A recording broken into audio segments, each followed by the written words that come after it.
Fueled by Deathcast. From a tech side, too, I got to ask. I see all the guitars lining your walls and behind you and all that stuff.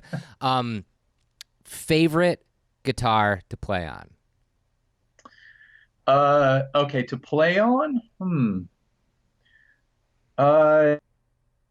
It's got to be one of my ESPs, probably my ESP V2. Mm-hmm. I have one here and I have one in Europe. They're just really solid guitars, and I love them. If you're asking me like most cherished, it's probably the red one behind me, which was owned by Robbin Crosby of Ratt. Oh, really? And that guitar was my main guitar in Psychosis for a long time when I was younger. So. Oh, wow. How did you end up with that guitar? I was not even looking for anything at the time. This was like probably in '88 or I don't know, something like that. I was walking there back then on the Sunset Strip in Hollywood. They had what was called Guitar Row.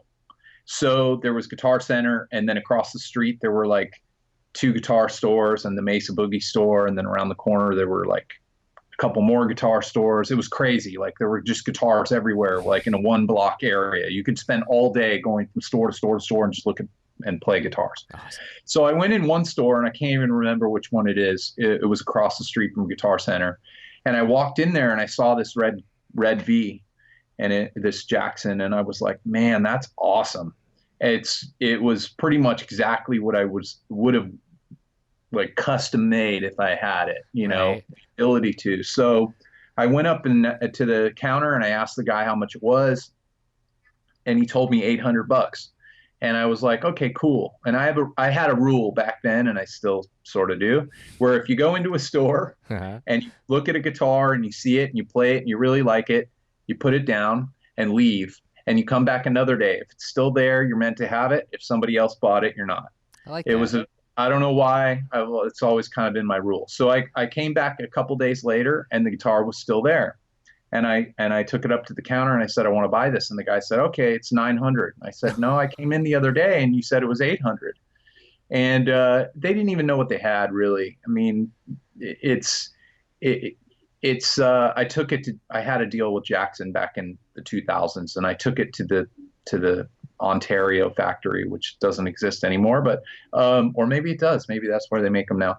But they had all of the information on each guitar on an index card in a little flip thing, and so I could see, the Jackson logo is reversed, which was something you have to hold it up to a mirror basically to read it, and that was something that Robbin Crosby did all the time. So it's just a cool guitar, and I don't take it anywhere anymore.